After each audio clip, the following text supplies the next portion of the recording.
What's going on, guys? Khraze here. Welcome back to some more Outriders news and updates, and today we actually have some really awesome news to go over, as it seems that the damage mitigation bug has finally been identified. Well, at the very least it seems that People Can Fly identified one of the core reasons for why this is happening in certain circumstances, and they are compiling and testing new builds and whatnot for a future update fix. So we will talk about that here in this video, and as always, if you enjoy these at any point, it would be super awesome if you left a like on this. But let's jump right into it with the Friday news right here. Now, disclaimer, no patch today, and honestly, thankfully, no patch. Another weekend with a broken patch would have been like pretty bad, but there is an explanation for why that happened in the past. So Friday news, everybody, we believe we have identified one of the core underlying reasons for lack of the damage mitigation in certain circumstances. We are compiling and testing a new build with this fix included, but doing so will take a bit more time. So they even posted a thread over on Reddit where they kind of explain a little bit more what's happening, but essentially the final rollout of this patch will be dependent on it being successfully tested / confirmed as fixed. We will update you as soon as we have news, and of course, damage mitigation tracking thread, including some potential new workarounds, has also been updated slightly. So we already talked about some of the workarounds when it comes to making your armor work in case it doesn't, mitigate the incoming damage, in case you're still squishy for whatever reason. And we talked about that trick with unequipping all of your armor and then re-equipping it again. And if that didn't help, unequipping the armor, hard to restart the full game, as in like completely shutting it off and then restarting it and then re-equipping the armor. Well, there is actually another method that was posted by ShadowWolf91 over on Reddit, and it actually makes sense. So there's a couple of them that he posted. The first one, simply take off your armor, log out of the lobby, log onto a different character, then back into the lobby again and go back to the first character, and once you put on your armor, it should be fixed. The second one that he observed was whenever switching a character, the screen would flash red in the lobby, acting like I was at 1 HP even though I wasn't in the game. I kept switching characters a lot and eventually it stopped flashing, and when I logged in, everything worked fine. And honestly, I noticed this very often happening to me. Like, if you go into the lobby, sometimes when you pick your character, even if you switch from one another, it flashes with the red effect that happens when you are low HP in the main game. So maybe if you experience that, try to like switch between characters until that actually stops flashing. And in that situation, according to ShadowWolf91, which was also posted by the developers, it might help with that, with the damage mitigation and so on and so forth.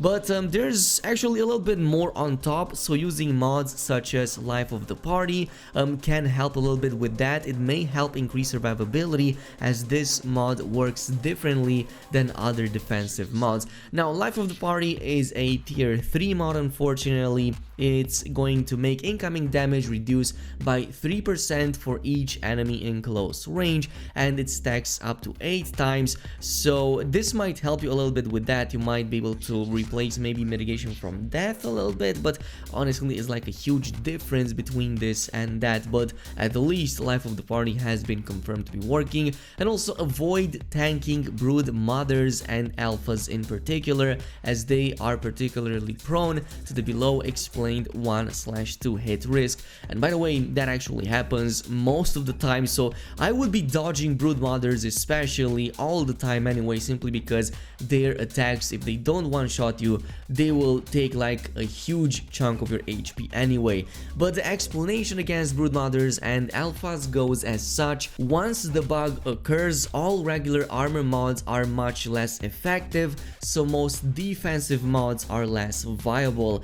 The matter of instant deaths, even when they appear to be a one-shot kill, looks to be a case of 2 damage hits being dealt, though they are displayed as one, meaning that one-shot kill protection mechanics don't trigger since they detect 2 damage hits. And it actually does make sense if you look at the way the brood mothers and the alphas attack, because they sometimes tend to like do this really annoying melee spam, and then they also like qualify their melee attacks as spell damage, so it kind of acts as two attacks into one. At least that's my theory. It also seems like they're saying the same thing. It kind of sucks with the Broodmothers and Alphas, but honestly, just avoid expeditions that contain them entirely. Like, just go ahead and do maybe Camp Plant. It's the easiest in the game, or maybe Boomtown if you can complete it, less than 6 minutes. These are some of the best farms right now in the game, so you're pretty much wasting your time going into other places unless you like really want a change of scenery and whatnot.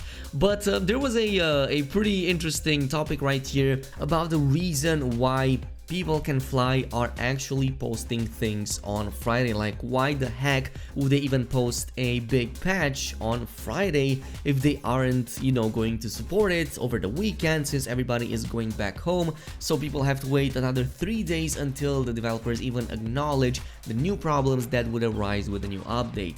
So here is how it is. Again, there's no patch planned for today. I can very much appreciate the memes though. So there was already a pretty big meme right here with Outriders devs about to patch the game and players sitting behind a desk in fear because, yeah, things are about to unfold in a not so nice kind of way. But it may be helpful explaining things from our side. The Archon is posting over on Reddit. So ideally we aim to patch on Thursday or a Tuesday. That is the base aim, and it has been on all games I've CM'd on to date, which is 8-ish years of CMing overall according to him. With Outriders, as you well know, there were and still are some hot button issues. We have never denied them, and we have always worked our hardest to identify the root cause and resolve them. So we find fixes, we couple a patch build, we run that patch build through QA. QA works that build through their regular process and regresses fixed issues. EA, they confirmed that the fix has worked, or they don't, in which case the fix has not worked and we go again,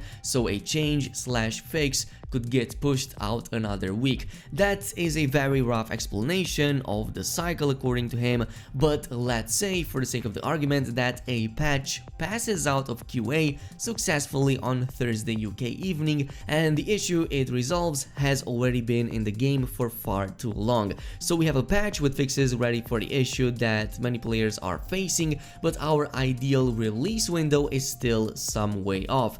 Players will continue to face these issues until the patch arrives. The best game-led decision would most likely be to sit on the patch, let the players continue to suffer from the existing issues throughout the weekend, and then release the patch on our own terms. The community and players' first decision would be to release the patch ahead of the weekend so that the players can benefit from the fixes sooner, which is actually true. Most of the people, like, before a patch even releases, they're all over the place, like they want the patch now and they want it today, like right the very next second, without thinking that it might be broken, which was the case with a couple of patches in the past, which is why now everybody learned that it's not the proper way to go. So an alternative would be to announce the patch release date for the following week, but that in turn will likely receive demands that we release it sooner and that we are letting players unnecessarily suffer, which, yeah, exactly what I just told you. So the fact that the previous patches had major issues is of course not something we anticipated, or we could not have released the patches with the issue they introduced. So the options are either to release something at a suboptimal time, which would be Friday, but that will, as far as our tests at this point in time indicate, be beneficial to the greatest amount of players, or B, play it safe, let the existing issues and associated community anger continue to exist, but still release the same patch with the same benefits and risk days later. We picked option 1 twice because, to the best of our knowledge, it seemed like the best possible option for the players and the community. We are now far more likely to err on the side of caution. So probably from now on we're not gonna see any new patches anytime soon on a Friday, and instead we're probably gonna see them a little bit later on, which honestly I think I like more. Like, personally, I would prefer a patch that is properly tested and a little bit delayed rather than one that is a little bit sooner but it breaks a few more things on top. Now, if it's also delayed and it also still breaks things, then that's pretty much the worst case scenario, and I think that in that situation they are going to get some unavoidable flack from the player base. So totally let me know down below in the comment section what is your opinion on all of this. Do you want to see patches arrive earlier but risk having more bugs in the meantime, or do you want to wait for them a little bit longer and at least get more proper fixes? Thanks so much for watching though, this has been it for today, and I'll see you guys in the next one.